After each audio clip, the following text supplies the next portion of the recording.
সাল ২০১৩ শাহবাগে তখন গণজাগরণ মঞ্চ চলছে।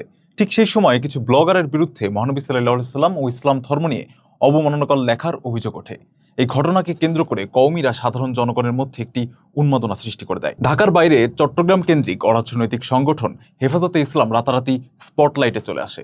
২০১৩ সালের ৫ মে ঢাকার শাপলা চত্বরে দেশের বিভিন্ন জায়গা থেকে কওমিরা এসে জমায়েত হন। কওমি নেতারা আবেগ দিয়ে তো বিশাল জামায়াত তৈরি করেছিলেন, কিন্তু এত মানুষ নিয়ে পরবর্তী পদক্ষেপ কি হবে সেই সংক্রান্ত কোনো সুনির্দিষ্ট রাজনৈতিক প্রস্তুতি তাদের ছিল না। অন্যদিকে সরকার এটাকে তাদের ক্ষমতার জন্য এক বিরাট হুমকি হিসেবে দেখে। ৫ মে গভীর রাতে আইনশৃঙ্খলা বাহিনী কঠোর অভিযান চালায়।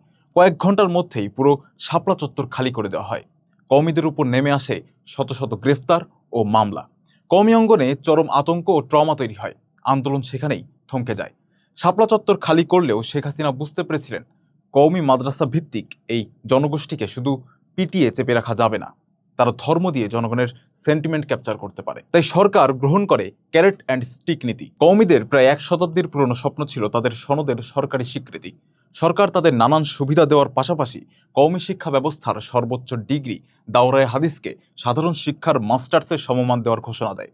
সনদের স্বীকৃতি পেয়ে কওমিরা আওয়ামী সরকারের প্রতি কৃতজ্ঞতায় গলে যায়। দীর্ঘদিনের দাবি পূরণ হওয়ায় আয়োজন করা হয় বিশাল এক শুকরানা মাহফিল।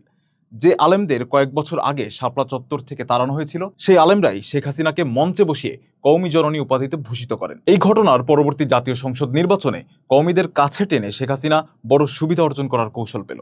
আওয়ামী লীগের বিরুদ্ধ শক্তি জামায়াতে ইসলাম, যারা ধর্ম নিয়ে রাজনীতি করে, তাদের বিরুদ্ধে কওমিদের ব্যবহার করার নীতি গ্রহণ করলেন শেখ হাসিনা। জামাত তাদের ভোট ব্যাংক আর ধর্মীয় কার্ড ব্যবহার করার সুযোগ হারায়। কিন্তু ওই যে ঈসা আলাইহিস সালাম বলেছিলেন, এই ধর্ম নিয়ে ব্যবসা করা আলেম শ্রেণীরা হলো সাপের দল, আর সেটা শেখ হাসিনার বেলাতেও প্রমাণ করেছে কওমি শ্রেণী। ২৪-এর ছাত্র আন্দোলনে শেখ হাসিনার পতনের আগে এরাও দাঁড়িয়ে যায় তাদের কওমি জননীর বিরুদ্ধে। শেখ হাসিনার পতনের পর গত ২ বছরে ধর্মীয় ইস্যুতে বাংলাদেশে যত মবের ঘটনা ঘটেছে তার অধিকাংশের সাথে যুক্ত ছিল হেফাজতে ইসলাম। এই তথ্যটা বিএনপি সরকার ভালো করেই জানে। তারপরেও বিএনপি নাকি হেফাজতকে বুকে টেনে নিচ্ছে জামাতকে মোকাবেলা করার জন্য। হাসিনা ওই কওমি কার্ড খেলে জামাতকে মোকাবেলা করতে চেয়েছিল। বিএনপি সরকার এদের ডেকে খাসির রান মুরগির রান যেমন খাওয়াচ্ছে, তেমনি এই সুযোগে কওমিরাও বাগিয়ে নিচ্ছে তাদের কিছু স্বার্থ। একটা জিনিস খেয়াল করবেন, এই যে কওমিরা যতই সরকারের কাছে নানান রকম দাবি জানাক না কেন, তারা কখনোই এই দাবি করে না যে বর্তমানের ব্রিটিশদের বানানো সিস্টেমটা দিয়ে যে আপনারা রাষ্ট্র চালাচ্ছেন, এর পরিবর্তে আল্লাহ সিস্টেমটা দিয়ে রাষ্ট্র চালান। তারা শুধুই নিজেদের কওমের আয় রোজগার রিলেটেড দাবি দেওয়া আর এরা নিষিদ্ধ করো, ওকে সমাবেশ করতে দিও না ইত্যাদি স্বৈরাচারী আবদার। অথচ এদেশের সবার কথা বলার অধিকার আছে। সাধারণ মানুষ সিদ্ধান্ত নেবে কার কথা যৌক্তিক। রাষ্ট্র সবার নিরাপত্তা দেবে, সবাইকে সমান সুযোগ সুবিধা দেবে। কিন্তু না, কওমি উগ্রবাদীরা দেশটাকে এতদিন মা জননীর দেশ মনে করে নির্ভয় মপ করে বেড়াতো, এখন দেশটাকে তাদের বাপের দেশ মনে করে আরো নির্ভয় মপ করে বেড়াবে।